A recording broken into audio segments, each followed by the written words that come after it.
Hey guys, welcome back to the BuzWeaver channel, and in our top stories today from the New York Post, gunman who allegedly fired at ABC affiliate station had anti-Trump writings in car. Note 2, do the next scary thing. Now keep in mind here, I won't be reading a lot of the information in these articles, so I'm not intentionally overlooking them or ignoring them. I just don't want to read them for the purposes of us being here on YouTube, of course. A Sacramento man who allegedly opened fire on the offices of a local ABC affiliate in a brazen drive-by shooting had handwritten notes in his car railing against President Trump and a bizarre calendar memo reminding him to do the next scary thing, prosecutors said on Monday. Now, we have here's the individual here. Anibal Hernandez Santana, 64, had a calendar note on his refrigerator to do the next scary thing, dated September 19th, the day he allegedly blasted 3 bullets into the lobby window of ABC's 10 Broadway headquarters. That's in Sacramento, California. And so we have some additional information, but this was supposedly, it's being alleged as a result of Jimmy Kimmel, as we see over here on the right, who was suspended but has returned. Defining emotional Jimmy Kimmel fails to apologize for Charlie Kirk's comments. Of course, he's not going to apologize, but it is interesting how this turn of events happened because they wanted to blame it on Trump, although this was a next star decision for him to be suspended because ABC, of course, as you know, had to pay out Donald Trump $16 million. That would be $15 between ABC and then $1 million from George Stephanopoulos. So obviously they want to be aware of this, but that's a whole other topic for a whole other story.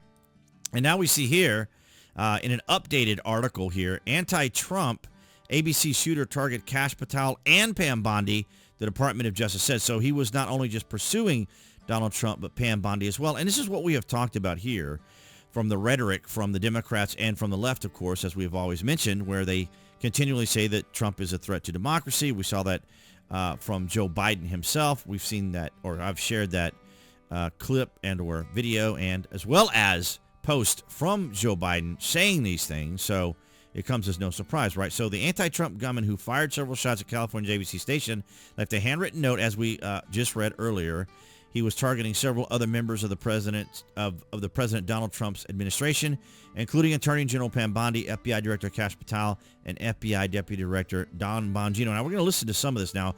The video quality is the way it is because it's on Mediaite, and, of course, it's they always keep it at a lower grade quality just for the purposes of for people being able to see it on all sorts of devices. So it's going to be a little fuzzy, but we'll listen to a little bit of it. Out of the gunman who police say opened fire on a television station in Sacramento, an ABC affiliate. You see those bullet holes right there. We are now learning that a suspect has been arrested. Let's go ahead and bring in ABC's Alex Stone with more on this from California. So Alex, where does this investigation stand right now at this hour, and what does our affiliate say? Yeah, it was only a couple of hours ago, Gio, that an arrest was made in this. The arrest coming overnight. 64-year-old Anibal Hernandez Santana is the name that Sacramento police have given us for the suspect who was taken into custody overnight. The FBI ended up getting involved in this. It was quite a large manhunt that went on around Sacramento. Our sources saying early on that they had indicators of who the suspect might be, and then they were able to track him down overnight. And according to Sacramento police, they were able to move in and make that arrest. And that's great. But here's the thing. He was released on bond. Says here, Santana, 64-year-old suspect shooter, was arrested by the FBI on Saturday, one day after he opened fire on ABC's 10 in Sacramento in a drive-by shooting.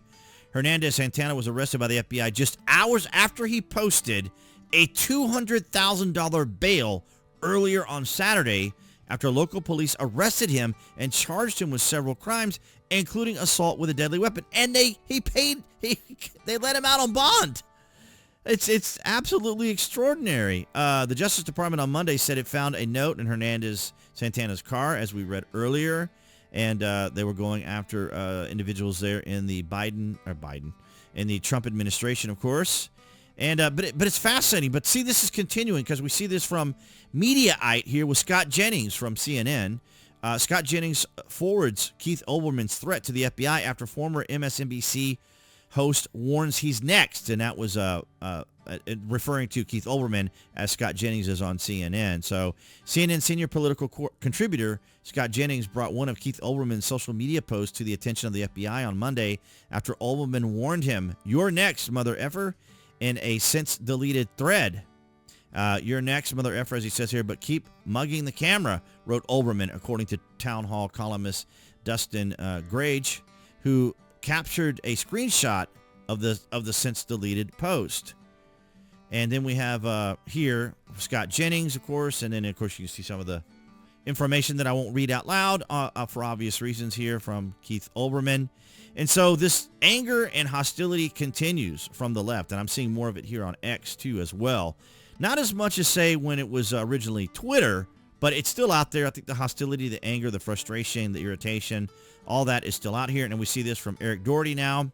As of the 23rd, we see here breaking, facing potential FBI investigation. Keith Olbermann apologized to Scott Jennings after vowing, "You're next, mother effer." Yesterday, I wrote and immediately deleted 2 responses to him about Kimmel because they could be misinterpreted as a threat. Really? It could be misinterpreted as a threat to anything besides his career. I immediately replaced them with ones specifying what I actually meant. So see, when it comes to the left, they're able to make these changes and they're able to make these corrections, as it were, and then everyone's just supposed to accept it. But these are the same people that try to connect the dots, use guilt by association when it comes to Donald Trump. And no matter how innocuous something that Trump may say or do, they always try to make it out to be, or sensationalize and exaggerate it out to be something way more than it actually is. But when it comes to the left, they can just simply come out and say, well, I rewrote it to illustrate what I actually meant, this, that, and the other. And these people know what they're doing. They know what they're saying. And it's to get a reaction.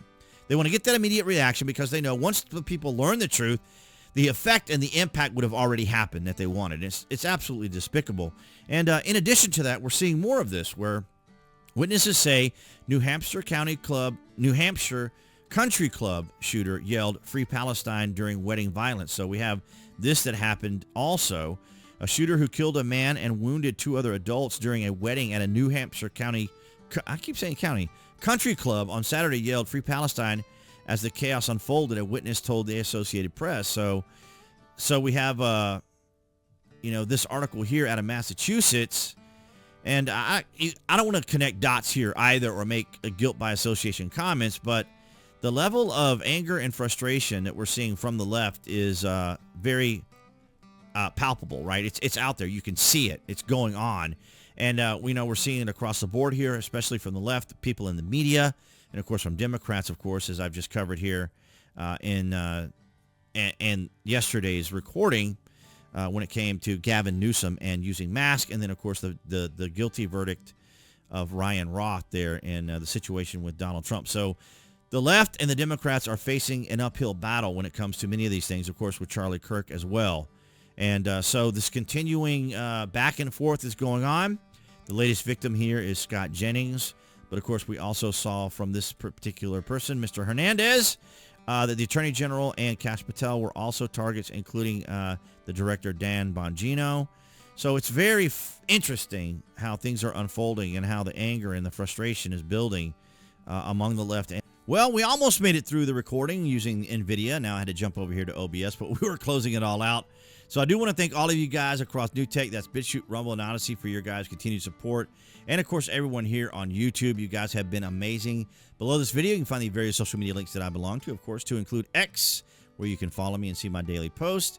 And, of course, affiliate marketing links. You guys know how those work. It all helps out the channel. But, of course, your likes, your shares, and your comments contribute massively. That's across all New Tech as well as here on YouTube. Your guys' support has just been incredible with just the basic things. It just really helps out the channel. I really appreciate it. So appearing there on the screen for everyone watching on YouTube specifically, that would be the channel icon. You guys can click on that to subscribe, as well as to select notifications. That way you know when it's content here on the channel.